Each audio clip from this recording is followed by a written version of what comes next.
Hey everybody, it's Rob Chevez, and today I'm super excited to be interviewing Melissa Romano, owner of Lake Anne Brew House. We get to learn a little bit about her story, maybe we get to taste a beer or two, so follow me, let's check it out.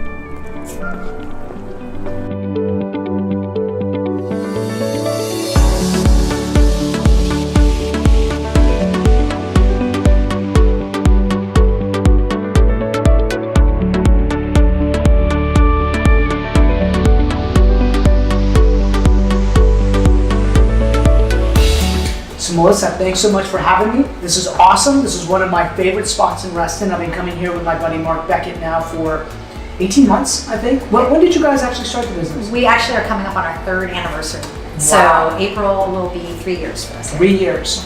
So tell me, why beer? Why Lake Anne? How did this come about?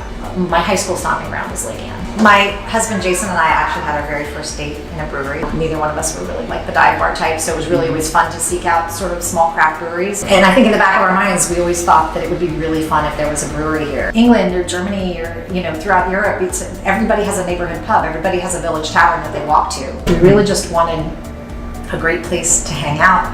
And did you design this? I did. So my history is that I'm an architect. Okay. And my husband is an engineer. We just thought, boy, this is a really cool place to consider putting a really unique tap room, brewing on a really small scale, taking like the hobby brewing level to the professional level. It's funny because I noticed that you guys do a lot of like community events. What is it about beer and runners? Carb loading or carb refueling. I mean, it's justification one for the other. I run to drink, I drink to run. I don't know. Well, let's talk a little bit about the pretzels. I mean, how did that come about? How did the pretzel business come about? The pretzels started when we were under construction. I was here working one day and I looked outside of the front door and there was a brown paper bag sitting on the door, and inside of it was this beautiful fresh baked soft pretzel and a note from a neighbor saying that he bakes pretzels and was curious to know if we would sell them in the tap room. And we sort of started to think, like, could this evolve into something bigger? Could we, we don't distribute our beer, but could we distribute pretzels? Like, how, is this something that we could do together? I would say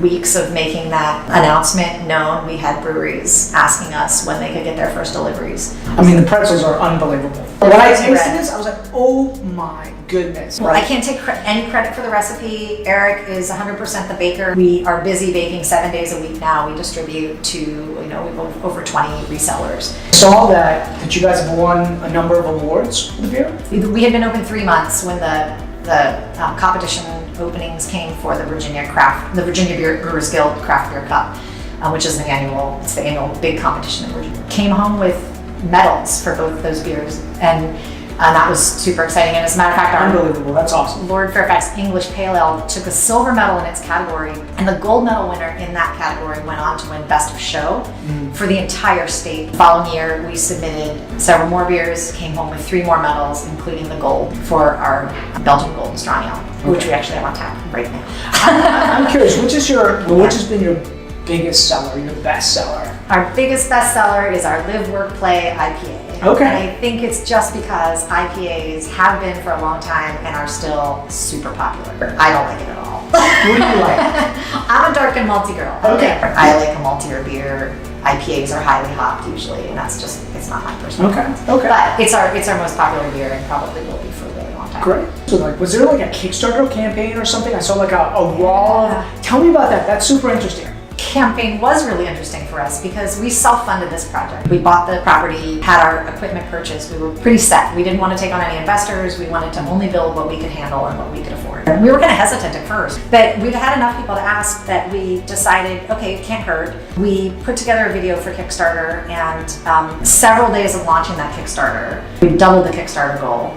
And by the end of the 30 days, we had over $27,000 in Kickstarter campaign funds from over 200 contributors, supporters, and we literally could count on one hand the names that we recognized on that list. There was a need, right? People were like, oh, wow, it was part of this. Yeah, it was like that moment when we were like, oh, okay, well, we aren't the only ones that have really been thinking, wishing that we had something like this in the community. The outpouring of support was like incredible for us. It was really exciting. Talk to me a little bit about your logo, because I love it. Sure, Awesome. I love it too. So when we first set out, I'm an architect and a designer, but I'm not a graphics designer. I was fortunate enough to have a friend that was, and she was amazing to do all of our initial logo and branding work. Her name's Michelle Schoening. She lives right here at Lake Anne. She's responsible for all the fun graphics in the bathrooms. Who chose the orange? Was that you? Was that her? No, it was me. It was actually my youngest son. So we just sort of have run with that over the years. We I sell see a lot the of Founders merchandise. Club, like you guys have, like. Yep, that's our initial, those are 35 of our Kickstarters. You know, one of our levels in the Kickstarter campaign was the Mug Club, and so those were some of the first founding contributors to the brewery. Excellent. What would you want people to know about the brewery? I would just hope that people would know that they can come here and always expect to find a great beer. And even if they're not a beer drinker, we try to keep a wide variety of styles on tap. My bar staff is highly educated. We encourage all of our staff to become Cicerone certified, which is basically the equivalent of being a sommelier for wine. The majority of our staff has gone through the certified server level of training, so they are all certified beer experts. 2 of our staffers, including Jason, who's our brewmaster, are certified beer judges. So, we try to execute really great styles of beer. There's always a variety to choose from. So even if you think you don't like beer, we challenge you to come in and let you taste some things that you may have never tried before, because we promise there's something here that you'll like. That's awesome. Well, Melissa, thanks so much. I appreciate You're it. welcome. Thank you. It's been fun talking to you. It's been fun. Yeah. It's been fun. Okay, guys, thanks so much for joining us today. Take care.